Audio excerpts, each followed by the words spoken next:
La-di-da-di-da, la-di-da-di-da, all good pals and jolly good company. Hey! Hello Gooners and welcome to the Gooner Family Podcast. My name is Rich. Hi, I'm Mike. I'm Stu. And I'm Marlon. And thanks for tuning in. If you're tuning in live, feel free to tweet us during the podcast and we'll try and answer any questions you got out there. But we'll kick off and we'll start with the football team against the rugby team on Saturday. What do we think of that game, lads? It was a tough game, tougher than it should have been. But we dug in, and sometimes you can only win 1-0, and it was nice that we were the 1-0 winners rather than the other way round. So no, good, very good. Stu, what did you think of Saturday's game? I just remember staring and giving abuse to Pulis the whole game, pretty much. I don't think I saw much of the game. I was just ranting and raving at Pulis about his 50% off tracksuit that he got from. I was like, "Oi, Pulis, I've got a sale on at Sports Direct. Have you been down there yet?" Of course you have. Oh, I hate that bloke. But from a tactical point of view, Mal, how did you think the game went? Do you think it was a battle that Arsenal won, or a battle that was harder than it should have been for Arsenal? I think they won it, to be fair. We were quite patient, we kept the ball really, really well, and we were looking for an opening. Just as a fan sitting in the stand, the only thing that I found a bit frustrating was how quickly we were passing the ball. I thought we hung on to it a bit long at times in the middle of the pitch. Diaby and Arteta held on to the ball a bit longer than I would have liked. I'd like to see it move quicker to the sides. And I think that has been the theme of this season now, isn't it? Yeah. Is that the ball has been lingering around. The murmurings the are from the stands, too aren't much. they, that when Arteta plays, he slows it down a little bit too much for us, and we'd like Arteta to be a bit quicker on Well, the I ball. think that we have got pace players in our team, but if you look at the teams of yesteryears and how fast they used to counter attack, I mean, I just remember that Vieira goal at White Hart Lane when the 2-2 game. That was just 4 passes and it was in the back of the net. I mean, we was defending a corner. I think a couple of issues with that is... You ain't going to get that against Stoke, though. Well, back when we used to do that, we had players that were able to beat the first man a bit better than what we got now and get into their stride, because it wasn't always just passes straight into space. Somebody somewhere had to engineer a bit of space by going past somebody, doing a bit... Like Pires, yeah, or Henry. We had the players that could do that. I think now... Podolski's not really that kind of player. He's more direct than Podolski, isn't he? Even Walcott, to an extent, if it's really, really tight, he's not great in tight situations. I mean, Well, he's got better. I think you know, and that all comes down to intelligence. I think. I think the footballers, you know, we got at the moment at the club. I don't think the forwards that we have are as imaginative with their play as the players we used to have. Yeah. But then we are talking about legends here, so maybe I'm expecting too much. I did read a good blog about it the other day, and I always do this. I always forget who I read it, but it was basically about time to let the Invincibles go, and it's something that I do all the time when I talk about the team and how we do stuff. I always go back to say. Pires would have done that, Bergkamp would have done that, Vieira would have done that, Henry would have done that, and it could be worse. I mean, Spud say when Danny Blanchflower played. Or Gather.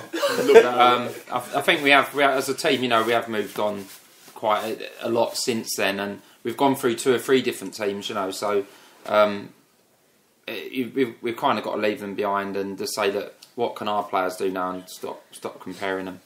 I think what with that though, what I find quite difficult is, of course, it's within our lifetime, it's within our adult lifetime that we saw that great team that, you know, used to take teams apart, and it only feels like yesterday. But you should be thankful you saw it. Yeah. I always remember Dave, who used to sit next to me, the old geezer at Highbury, and you know, he gave me his seat, and I always remember him saying when we were done unbeaten, the Invincibles, he said, you know, I can die a happy man. And that was a man who's like 65, 70 years of age, pensioner. And he said he's happy he's seen everything in terms of the football that over the Arsenal because of that team.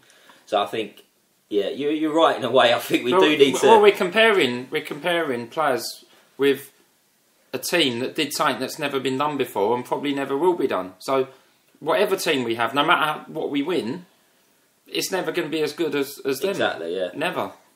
Especially, 2 or 3 years down the line when we've been under limited spending and we've not been able to new stadium, get the players that we want. Well, it's a new chapter, wasn't it? A new chapter in our history, and I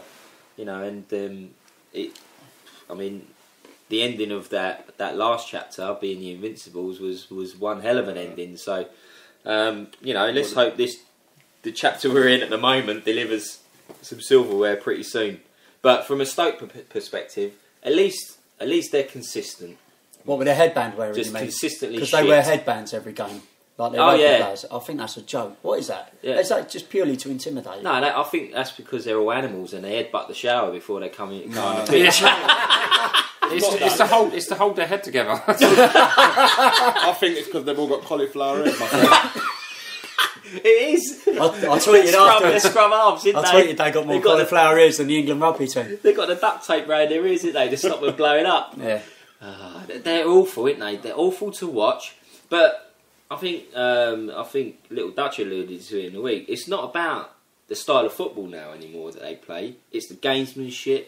It's all the dirtiness. Yeah. It's it's the drama that comes with it, and it's like the Wenger bashing. So you had all the Stoke bench having a pop at Wenger when Shawcross decided to put his studs in Koscielny's chest, which I might add, they did not even show on Match of the Day, but they decided to show the Arteta incident with Owen because it involved Arteta.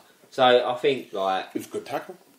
Yeah, it's a good tackle. Owen got the ump. Got a ball playing. But I think that's more frustration about it. He's actually playing for Stoke more than anything. And the other thing was as well when he was banging on about how many Arsenal players were surrounding the linesman after. Yeah, Shawcross was the closest player. Yeah, Shawcross was the one who was right there. Another point though, why were they surrounding the linesman? Because it's a ridiculous decision. What was his flag doing up in the first place? What was his flag doing up? You've got to look through the rule book backwards to find out why the flag up. I found it quite ironic when Pulis said in his interview afterwards, I don't know what the rules are anymore. Obviously, yeah. Obviously, that explains a lot, doesn't it? Stoke play to the rules all the time, didn't they? I mean, the ball is meant to sort of glide along the floor, not sort of sit in the air. But anyway, sort of on the Stoke theme as well in terms of the game. How do we think Nacho did on Saturday? Our new man, our new left back. I think considering he'd had one training session with the club, I thought he'd done really well. I thought he was quality. Yeah, he was. There wasn't much of him in the first half, was there? I mean, I think it took about 25 minutes to get his first touch. I did think he played well, and I think he was laboured a little bit with the fact that he had Chamberlain on the left. Second half, he was much improved. Was always wanting to come on his right foot. So from an attacking sense, he was overlapping, but Chamberlain was coming inside all the time, centre of the field. So I think I'm quietly confident. He's got some great reviews in Spain. I think Duncan Castles rates him as the best left back in Spanish most consistent football. Left back. Yeah, most consistent left back in Spanish football. So all good, but where does this leave Kieran Gibbs? Is this an opportunity for the left wing? I think it's a really good thing. I mean, why do we always have to have a first team and a backup? Why can't someone challenge? Why can't someone come in and challenge Kieran Gibbs for his spot in the team? It's not the Wenger way, is it? That's why I wanted a keeper, because I think Chesney needs putting under pressure. Chesney can go out onto the pitch every game and think, well, no one's challenging me. Yeah. I can make a mistake again. Well, what's that back heel about? Yeah. Like that little Cruyff turn. Liverpool, yeah. You know what I mean? Yeah. Things like that. And that was straight after he'd given an interview where he said that the defence were magnificent and it was mistakes defending as a team rather than the defence anyway. And then the whole back four combined to completely mess up for all of Liverpool, or both of Liverpool's goals. So he needs to, again. He's obviously got a big ego, hasn't he? He's got a big personality, and he's going to say stuff. And it's one of these things where I've got to the point now where I ignore a lot of the stuff I read, because a lot of the time they're told what to say, and a lot of things is regurgitated, and things with Chesney, I just think, well, he's going to come out of a lot of nonsense. So it's almost nice to hear Wenger come out with the same statements over and over again, because at least you know what you're going to get. With Chesney, he comes out with a classic one like his defence magnificent, and then they just play like absolute twats. So No, I think he's another one. He's going to get better, and the only way he's going to get better if he plays. Would it be nice to have a bit of competition on the bench? Yeah, I think so. But I'm not going to cry about it not having a magnificent goalkeeper on the bench. Yeah, I'm saying I don't think Arsene really likes too much competition within the squad. I think he likes the players to know they're the main ones and they're the ones he's going to pick all the time. And the backup know they're the backup. Yeah, and then everything has its order. There's no conflict within the squad. When a player doesn't do his job, he tends to just replace him. He doesn't bring somebody in so they fight for that spot. He might say it, but if you look at what he's done in his time there, he's not really created that environment. How would you describe his managing of the Santos situation? He's had no choice. So, do you think that was a managerial decision, or do you think that was a decision made because of the pressure the fans are putting him under, because of the terrible treatment Santos gets? I don't believe he would have gone out and just bought this player on the spur of the moment. I think we're probably looking at this. Well, they said in the summer. I think we're probably looking at bringing Nacho in. Wasn't the fee agreed in the summer? Last summer, the fee was agreed. I think it might have been bumped up because we tried to push it through. It was all meant to be going through this summer, apparently. But they fast-tracked it because of the injury to He's been learning English for 6 months, apparently, knowing that he was going to come. Yeah, but I don't think it's the injury to Kieran Gibbs. I think it's the lack of form from Santos. I mean, he's never going to say that, but I think that's what it was. If Santos had been playing well, he would have said, oh yeah, we don't need to sign, we've got cover here, and Vermaelen could go out if necessary. Yeah. That's what he would have said. Because Santos was playing so badly, I think Wenger, he knew... I think Santos was always a stopgap. But because Gibbs is going to be out for a few weeks, I think he realised that I've got to do something here. Just while I remember, there was a couple of things that he did. One, he let this is Nacho. He let the ball roll under his foot. He tried to clear it, it hit the Stoke player, and then come back off him and went out for a throw. And then he had a shot that hit the corner flag. And my reaction was, can you imagine if Santos had done that? All right, I know there's stuff that's gone on before, which is why Santos gets a certain reaction from the crowd, but and that's why I don't know. I try and watch each game with a clean slate. Yeah. I'm not going to preach, of course, but everyone's entitled to their opinion. But try and watch it with a clean slate. But he was solid, and the form is worrying with Santos. So he's better than he's playing. I think. Yeah, I think he is a better player than his performances have suggested. And that's the other thing you've got to say about Wenger is that obviously worries about the psychological part of the team. And if Santos is playing badly, does that mean that the team might overcompensate defensively, not give everything going forward? Yeah. But then again, could you trust a new left back who you've never seen play before? So I don't know. It's a tricky one. I don't think we'll ever get to know the true answer to that. To step back though and look at the whole defence rather than just the left back, is Santos played any worse than what Sanya's done in a couple of games this season? To be honest, Sanya's, I think, in my opinion, had the worst season he's had since he's been here. Yeah, easily. But to be fair, with Sanya, I think he's shown signs of recovering that, and against Stoke was a good example. He was solid, really solid against Stoke. Yeah, he did. He gave the ball away a few times, but defensively, I think he's better than he had been. He got forward as well. Got forward well. Quick. I mean, the thing with Sanya is, of course, his final ball is cross. You know what I think the issue with that is? He never whips anything in first time. He always takes the pace off the ball and then takes almost like a step back and then crosses it. He never just lets the natural pace of the ball do the work. When the pass comes into clip his feet, it in. Yeah. I've noticed with Jenkinson, when he's put in a few really tasty crosses, have always been first time. Yeah. The best crossers, with the exception of maybe someone like Beckham, who's got his unique technique. The best crossers always deliver early. Ball comes in early, when people are moving into space. And it's your best mate, isn't it, Rich? Gento, yeah. Your best pal. We're pals. Yeah, it gives me the thumbs up every game though. We're mates. I made them all laugh, didn't I, on Saturday with the Arteta challenge. Yeah. What comment did you come out with? Well, I won't repeat it, but there was an expletive in there, but yeah. I said it was about when it was the challenge that he got. He did go flying in, but he didn't touch the player, didn't touch the ball, and he was actually quite a way away from the situation. And the ref gave a foul. Oh, yeah. I just said, is that a crime against thin air? Is that a crime against thin air? Yeah. So Ramsey was cracking up, but I like Chenko. I think he's a good lad, and I hope he has a real good future at the club. Well, So I mean, on the Santos thing and that, you know, it's something I want to discuss and I want to just sort of see what your opinions are on it, lads. And really, it is a little bit negative, to be honest, but it's something that's getting on my nerves a little bit. It's things like the banners that are being shown at away games, the Arsene Wenger one. Let's see what your thoughts are on that. The booing of Santos even before he's got off his bench to warm up as a substitute, and just generally the negativity around some of our fans, but particularly, you know, as I was coming out of the Brighton game, you know, obviously after we had quite a few beers anyway, but we won the match. yes. But I found, you know, me and Dan arguing with a couple of Arsenal fans who were calling for Wenger's head, and I'm like, but we won the game. So I don't know. I'm a bit confused about, you know, how can you walk away from a game which was a great game of football? Let's be honest. And Well, was Brighton their were argument? well worth. Their argument was the bigger picture, and not obviously on that performance. Was it? Their kind of whole argument was that. I don't know, to be honest. I just think it's people have got an agenda now, and no matter what the result is, they're going to try and see that through. But you know, obviously the banner has created some tension and some violence, if you like, which I think is unfortunate. Yeah. You know, I just think it's unnecessary. I think it's unwanted press, definitely unwanted coverage.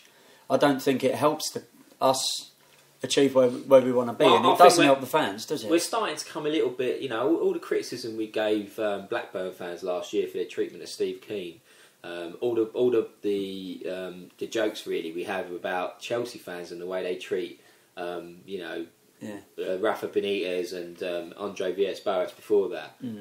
Are we not starting to become a little bit like that now? Possibly. Which I think is a bit unfortunate, because I've always looked upon us as a group of supporters that have always, you know, had the club name and what we stand for at heart. You know, Rocastle, remember who you are, what you are, and who you represent. Yeah. It's a slow decline, though, isn't it? It's not like this has happened overnight. It's taken a few years for banners to appear and for people to start getting upset. It's because it's continual failure, isn't it? But did we show banners in the 80s? I mean, I was very young at the time, and obviously I did go to games, but I never really remember seeing lots of Arsenal fans arguing with each other. It's funny the way that there's this kind of the protests are going, because I remember them singing "Georgie, get your checkbook out." I remember that. You know, that was McGoldrick. And yeah, that was not. I wouldn't say And it's then funny, but Harston and Kiwamya. it was quite serious, you know. Like, and that was a lot of the fans in the stadium singing it, and it doesn't seem to have gone that way this time. Maybe if the fans would have sung that, I think I would have had a bit more backing. You know, come on, get your checkbook out. But that's kind of been dumbed down because everyone's saying that we haven't got the money. But that was voicing dissatisfaction with what was going on, because they're saying get your money out because what we're seeing is rubbish. That's a kind of different way of saying it. Whereas now, it's get out. You don't know what you're doing, and the problem is that a lot of people don't agree on anything, and so there's these massive. The fan base is very just divided at the moment, and there's a lot of anger on. I mean, there's a lot of anger on the terraces. And I think there always is at football. That's where you've got to take a step back. But there is a lot of anger there, and you see people having massive shouting matches with each other at games. Yeah, you do. And you're thinking, look, come on, this is pretty trivial what you're arguing about. But people so believe very, very strongly in what they're saying, and unfortunately, when you're either side of the coin, who's going to win? You know. And what you see is it ends up in the old man's way of doing it, of it coming to blows. I don't know. You know, my own personal thoughts are I'm not sure how I sit with this. I'm uncomfortable when I hear you know, people behind me booing Santos as he's literally getting off his chair to warm up as a substitute. That for me is like... It's personal, you take it personally. Yeah, I think, well, you know, the guy he ain't even come on the pitch yet, and he's like on a hiding to nothing. I mean, what is that going to do for him? His confidence is obviously not great, but he's getting booed, and he's going to come on the pitch, his confidence not even going to be. It upsets me when we boo It's our gonna own be players low. more than we do a Tottenham player who's coming. Yeah. You know, and that's when for me it spills No, over. you Like got- last season when Walcott and Arshavin were getting more grief. Ramsey. Were getting more grief than any Spud over there, and that's where for me it draws a line. I don't know. Adebayor took a lot of stick. No, last season. Yeah, I think. Adebayor's not taken any more. Adebayor's not taken any more It stick seems like from it- Gooners than Ramsey has this season, and no one can tell me that. No one can argue with that. But 2 years ago, That's a it was fact. Walcott who was getting bashed by the home fans. Last season, it was Ramsey. This season, it's Santos. Who next Yeah, year? but we've always got, the Arsenal fans, there's always got to be somebody who's the brunt of it. When the Invincibles, people Not- didn't like Gilberto, not let's be to- honest. Yeah, No, but Gilberto how used much to did No, he he miss never it? got abused. though. Seagan, Gilberto used to take a lot of stick, didn't they? Yes, People yes, with his stick. moan and the groans in the crowd. It's nothing There's new. moans and groans, and there's There's out and out hatred. out and out abuse. and There's hatred. a- Well, abuse. there was a guy There's sat next to racism me. and there's everything else. There was that a goes guy along sat with it. next to me at Highbury who just constantly abused Gilberto. There was some proper Gilberto haters there. I was like, Lee Dixon, Arsenal legend, and his bashes at Ivory. Yeah, Let's be honest. Yeah, that's true. It's but nothing I new. don't think it was to the extent we see now, though. No. Not like some of Linegan? it was a bit light-hearted, and yeah, but he won us an FA Cup Before final. the cup, when Lineker was coming on the pitch, people weren't happy. Linegan weren't a popular player by No, any he means. weren't. Not by any stretch of the imagination. No. But all right, so where do we stand on this? Where do we think we're sitting at the moment? Are we heading towards being chavs like Chelsea in terms of the way their fans behave on I the think- pitch? I think- with A4 handwritten stupid notices yeah, and stuff like that. Is that what's going to be happening Written at the over office the before Arsenal? they've come out. Yeah. Yeah, is that what's going to be happening over the Arsenal in the next couple of years? I don't Because if think it so. does, I'm going to be gutted. No, I don't. think With the stewards we got, any revolution will be crushed. You're not going to be bringing anything into the ground like that. Right, Well, it's okay. only going to be put right by winning games as well. I think the more games we win, if we go on like we did last season, if you go on a run of 5 or 6 wins, it all seems to calm down a it bit. has to die down, and if we win something at the end of the season, if we can win an FA Cup, I'd love to win an FA Cup, but it's so much more harder these days. Teams are better. There's an I element think there's now. a lot. It's us. It's us. I don't think teams are better. It's just that we're not as good. We're not as good. No, That's a fact. No, so the gap is closed though, isn't it, between us and your mid-table teams and stuff. So Yeah. in terms of the Yeah. quality, Yeah. But the others, like Man City, Chelsea, United, The have cash continued to improve their I squads. don't think United are that good. I mean, their forwards are brilliant, obviously, they're running away a bit, but their squad, I think they've had better squads. The days when we were they've winning definitely league, had they had better squads, than what but we've got now. they're 7 points, 8 points clear at the top at the moment. you do wonder how sometimes when you Well, see them play sometimes. Because, winning, it's a mentality, isn't it? How you win games, what you have to do in order to get the initiative Well, in the I match. think that is the key. They're at a club that has always won something over the last 20 years, and that is half the battle, isn't it? Yeah. We're now in a rut where we haven't won anything. So the players we were buying between like 91 and 2004, that 13-year period, we won quite a lot. Now it's like it's one FA Cup since then. Just, I think it ties on to what you said about the banners and everything, though. It's all linked to what goes on the pitch, because the mentality of the fans is about the team, isn't it? When we watched George Graham's cup winning team, when we used to go 1-0 up, you knew we were going to win the game, innit? We never panicked. We knew we were going to win the game. Now we can go 3-0 up, and they have one decent attack, and we're all panicking in the crowd because we've seen it all before. So the reason we got the atmosphere we have, and the reason we got banners and stuff like that, is unfortunately just because it's not happening on the pitch. There's no the way we want team. it to. I don't think there's a team out there in the world though that can go 1-0 up, and the fans have that mentality of like, oh, we got 1-0 up after 20 minutes. That's it, done and dusted, boys. Only other team I can think of is Milan in the 80s, maybe. Not Yeah, 90s. but That's the only other team I now can think today in of. the Premier League, you generally need to go 2 or 3-0 up these days to guarantee a winning the Actually, game. I'm popular. I can think of one more team. Mourinho's Chelsea. When he first come in, when they used to go 1-0 up, that was really good. Okay, yeah, I'll give you that. But that team was always a tough team to play against. Yeah. Always. But now in today's Premier League, you need to go 2 or 3 goals up to guarantee a win, and that don't even happen. So 4-0 doesn't guarantee a win, does it? 4-0 no. No. But we won't go there. We're We talking won't about talk about that one. Right, okay. Well, let's talk about the man who's received his 100th cap today for England. What was the? So why don't you start off with the message you got? Oh, from Alex. Oh, yeah, Alex wanted us to discuss this. Yeah. I'll let Stu discuss Yeah, it. Alex, I'm sure you'll listen to the podcast. I hope you didn't take my response the wrong way, mate. but Alex kind of sent me he sent us all, I think, quite a lengthy text about his thoughts on why Ashley Cole should be discussed as being the first Arsenal player to receive 100 England caps. He's a homegrown player, first Arsenal homegrown player to receive 100 international caps. And my response was, no, fuck him. And he said, oh no, I think it should be discussed. I think we should. It's just a discussing point. And I went, discussion over. But obviously, it is a point that we probably need to raise. You boys can carry it away because I'm not going to talk about Ashley Cole. He's not at our club now, and he's not one of our players. So Well, I must admit, when I received the text, I dislike the fella. I was on the bus, and the bus driver almost fucking crashed the bus.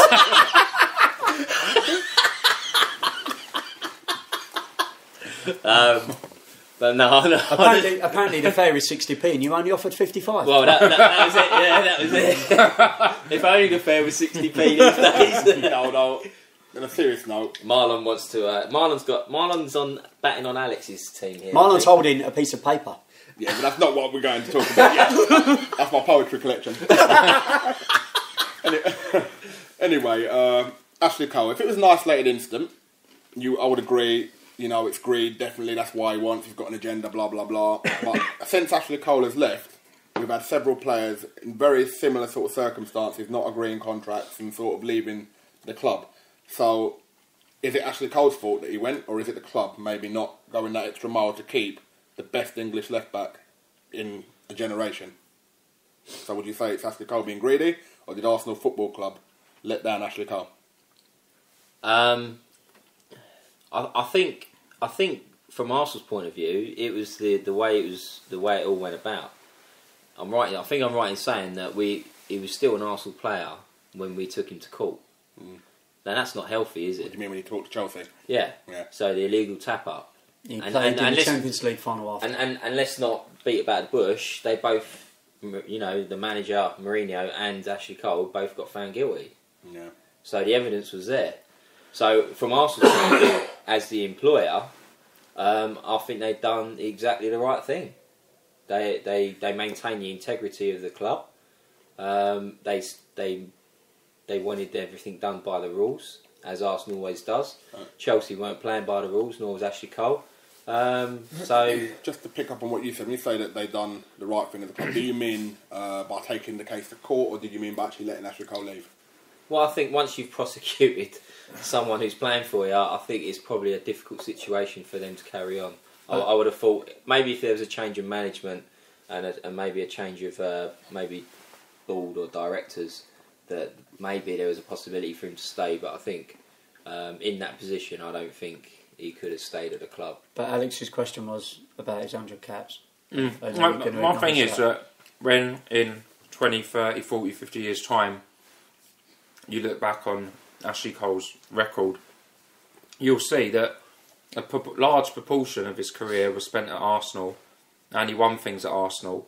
So he will be remembered as a player who was hugely successful throughout his whole career. Some of that was at Arsenal.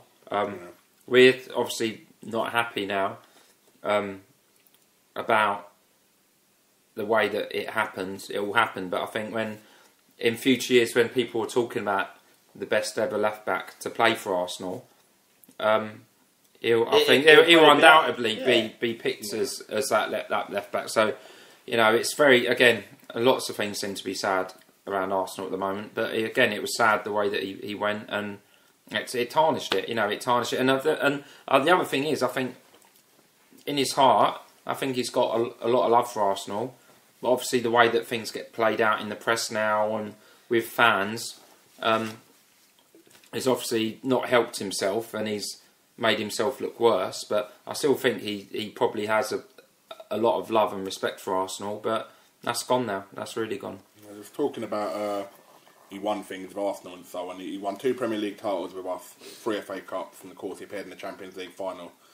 Since he went down the road to Chelsea, he's won the Premier League title only once, but he has won 4 FA Cups, the Carling Cup, and the Champions League. And he's actually one of only 2 players who've won the double in England with 2 different clubs. Can you name the other one? It was disappointing, but I'll mention it for a reason. Yo, I think you're going to have to let us know. Someone's won We the haven't got double time twice. for me to Yeah, think about that. Nicholas Nelka. Right, okay. I'll say that because it's disappointing that our players go away and have gone back to Chelsea and strengthened other Premier League clubs. Although we didn't sell Nelka directly to Chelsea, at least, I suppose. So that's some small There was a route. consolation. So he's only won the league once. With Chelsea, yeah. Has it really? And he's been confirmed. Yeah, no, the first year he was at Chelsea, they never won the league, did they? The first year he was at Right. Chelsea, Man United won, didn't So he's only won. Yeah, he Chelsea won the have only double. won the league once I since think, Cole's been I think there. he's only won it once, and it's double with Wow. Ancelotti, isn't it? I think that's the only one he's won in terms of league titles. Because he joined, we won the year It we was got 2007 he joined. 2006-7 was the year he joined Chelsea. Yeah, that's we when Mourinho- that's when Mourinho went, wasn't it? We at home stopped them winning their Premier League title, didn't we? Yeah. Yeah, so he's won it under Ancelotti. I thought they'd won it more than that recently. Well, who's won it? Mourinho, Ancelotti, and Scolari. I wish he could have stayed a bit longer. Yeah. Abraham Grant, Oh well, I mean, my opinion on Ashley Cole is that he's a bit like Mike's really. Is that, but I'll elaborate a little bit more in that he isn't a very nice individual. I don't think he's a very nice person. Actually, living 3 streets away from and where we are at the moment, from where he was born on Roman Road, locally, no one ever talks about him. If you talk to the kids around here, around the parks, they wouldn't know Ashley Cole was from this area. So I don't think he's a great role model in that sense for the young kids and everything. But in terms of a bit like what Mike says, in 20, 30 years' time, we'll look back and we'll probably say that Ashley Cole, unless we have some fantastic... Unless player. Santos makes unless Santos makes a remarkable twist in his form. But I think he will probably go down as probably one of our greatest ever left backs. I mean, it pains me to say it, but statistically, and you'd have to look at him that way. It'd be wrong not to. But as an individual, not a very nice person. Not a very nice person. So do you think Alex is happy with that? I think he will be. We've give an honest assessment on this discussion.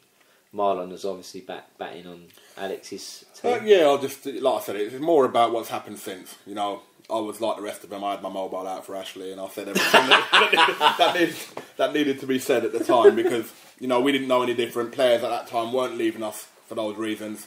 Ashley Cole left us, and then you look at what he's done with his career, and what we've done since he's left, and you look at other players that have left us, and I don't know. Yeah, were any of the other wasn't Ashley Cole an Arsenal fan as a kid? I believe so. Yeah. Were any of the other players that have left us? Was Jess Fabregas an Arsenal fan as a kid? Was Samuel Nasri an Arsenal fan as a kid? Was Robin van Persie supposedly? But that same argument though backs Cole up a bit because if you're saying they weren't Arsenal fans, then maybe if you want fans in your team, then you should give them the money they deserve because he could have gone anywhere in the world and got more than we offered. Johan Cruyff. I tweeted recently a comment from Johan Cruyff, and he says at the end of the day, when I finish my career, do I go to the baker and say I'm Johan Cruyff, give me some bread? No, it's about lining your pockets when you have the chance. It's a short profession. We all say they earn too much, but at the end of the day, we're not in the game. Yeah. If we're in the professional game, you see what other people that are is earning, a harsh. That is a harsh reality, a harsh way of looking at it. Yeah, but it is. Though. That's a greed. That's a greed mentality way. It's greed because of the sums involved. It is the way. It is the way football is. But if he wasn't earning that kind of money, we wouldn't see it as greed. We'd see it as getting your market value, isn't it? It's only greed because of the sums of money involved. But just your analogy on the bread and the baker situation—that's greed. Sorry, but that analogy is greed. Well, that's Johan Cruyff for you. Great turn, but you're greedy git. So Marlon, you're an Arsenal fan. Yes. Yeah, and I remember you saying, and I agree with this, that as a young teenager wanting to sign professional terms as a footballer, you would sign for anyone. Yeah. I'm not going to go any further than there, but you would sign for anyone as a kid wanting to play football. So if you're signed with your boyhood club, you're an Arsenal fan. You're signed with Arsenal fan, and you're told, okay, you're going to get 60k a week. Are you going to crash your car because you get 55? Yeah, well, I'm asking you that. I'm not asking if you ask me that, I'm asking you. But then I'm going to answer this question as someone who's never played in the Premier League. But I would say very simply, it didn't matter what they offered me, I'd sign the contract. Had I played in the Premier League, I would probably view it differently. Maybe. Because, you play with people you see that you're better than, who are earning as much money or more than I'm you. not saying that players shouldn't have ambition, and if they see that the club they're at is on a slippery slide, then go and take that ambition. Yeah, well, unfortunately, it's a trend at the moment, and we've probably seen it with Theo Walcott recently, that players are holding out for as much as they can get. And at the end of the day, it's people like us that foot the bill, no one else. I think the bitter taste with Mr. Cole comes from the fact that he was the first player to do it to us. Yeah.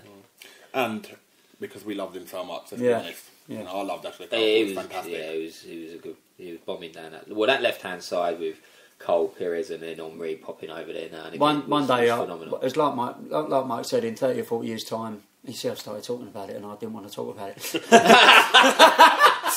But that's because you can't keep your mouth shut for 5 minutes.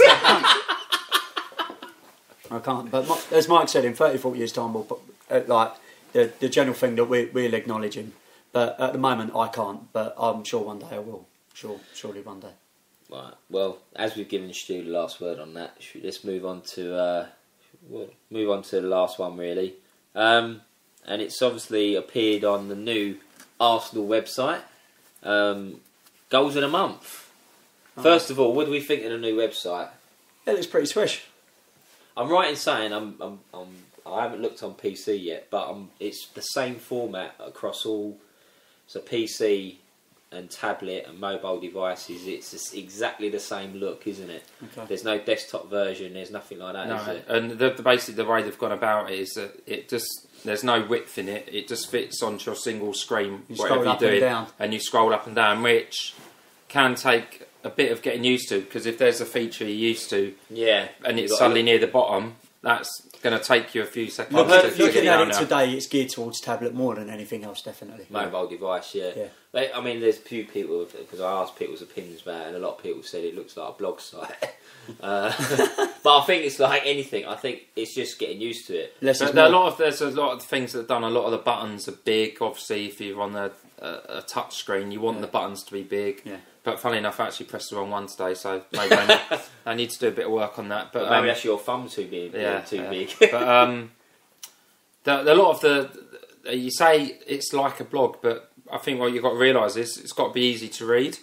So I think a lot more of the text is easier to read on it because it's done dark on a light background, so there's a lot of contrast there, which makes it easier to read. So the page itself is actually a lot bigger than the old homepage, but it's decluttered. It's not. There's a lot of space around there, and it doesn't feel like you might miss something. You can see everything that's on there. Yeah. No, I mean I think it looks fine. I think it looks good, and I think it does fit with 21st century technology. Yeah. A lot of the websites out there are still pretty poor, in my opinion. But I think Arsenal are pretty forward thinking in the way that they're doing their stuff at the moment. The matchday program on the iPad, which I believe is going to be put onto iPhone soon. It's going to be accessible for iPhone as well soon. So that matchday program on the iPad is fantastic. Obviously, you got you get voiceovers, you get videos and stuff like that attached to it as well, and it works out less than a matchday program, which I think is great. So I think onwards and upwards really with no technology. printing costs for that. That's Exactly, no printing costs, and it's easy to administer. Anything to make money, eh? Well, anything to save money. The cynic in you, Marlon, the cynic. But so that's briefly about the website. But really, goals in a month for January, and like Mike, I watched that when it was put up on the new website yesterday, and I thought we scored some crackers. We scored some blinding goals in January, absolute blinding goals, and I'm struggling to think what is the best one. I mean, Podolski's against West Ham was pretty good. I think that was a standout one. That's the best one for me. That's the best one for me. It was nice to see a lot of the goals were where we did. Giroud's goal against Brighton, West Ham, with the corner where Topo to. That was West Ham. Yeah, that was a really good goal. That was a blinding goal. Yeah. But it was nice with Podolski's one where a lot of the goals involved 3 or 4 passes or whatever. Podolski just roasted Podolski's one was just like, got it. And it was the fact that he kept the ball so low. Yeah. You know, that It's ball... just the pace of that ball. Yeah, it was in before he left his foot, Well, that's what I mean, Mark. The ball hardly rose off the ground, yet he hit it so hard. You know, it must be so hard to have that technique to get it to keep on that trajectory. And oh yeah, no, that was a cracker. I don't think you can disagree that was goal in a month. But the other thing I picked up on last night was some of the setups by Giroud. Oh, stunning little 1-2s on the edge of the box. The one where against Swansea where he just chipped it over. Yeah. The one against Swansea in the replay when he set Wilshere up. That layoff on the edge of the box was just... It almost made it easier for him to score. Yeah. And then the other one was against Liverpool. Cazorla passed it in. First time, laid it off into Walcott again. Just opened up the whole goal for him and he banged it in. So, yeah, no, I've been impressed with Giroud. I think he's coming on leaps and bounds and hopefully he'll continue to get stuck in there. I'm encouraged by Giroud. I think he's having an excellent start to his season at the moment. I think he's been very, very productive when we called upon him. So, but well, I mean, yeah, it was. I think all of the new signings actually. I mean, I've been the first to maybe give Cazorla a bit of a hard time, but even him lately, he's been getting stuck in more, and he's more importantly for me, he's been producing more. I don't mind if he don't get stuck in, as long as he's producing goals, scoring goals, making assists. I think he's been doing a bit of everything the last month, so well done, fella, keep it up. Marlon's got a piece of paper again. Is this another bit of poetry? Is this another bit of poetry, Mark? I wasn't actually going to refer to my paper. You're just like holding it. I was just looking at Giroud's stats, as you do.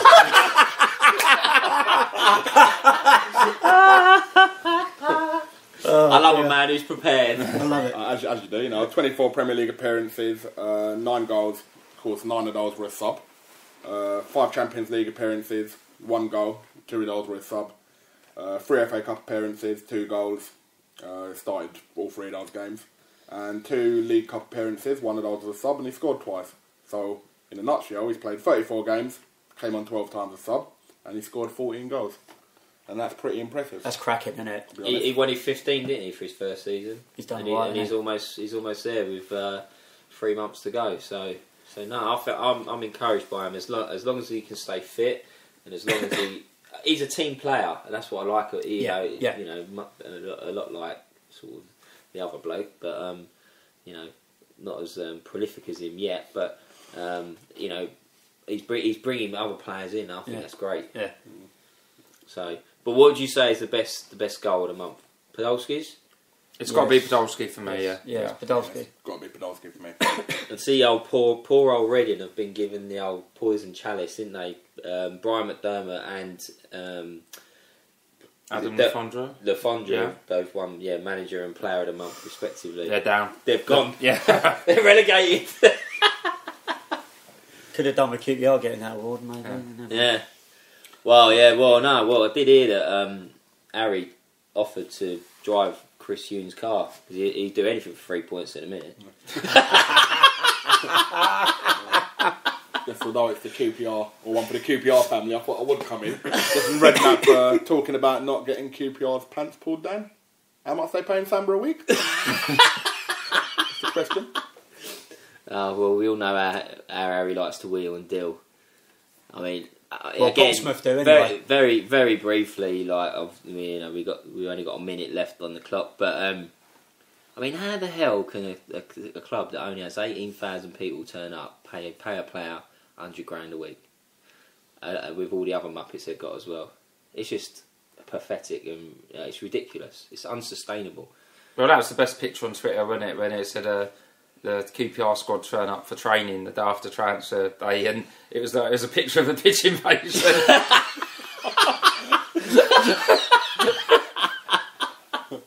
Anyway, on that note, we're going to be running out of time shortly. So, thanks for listening. If you tuned in live, the podcast will be available on iTunes probably tomorrow morning.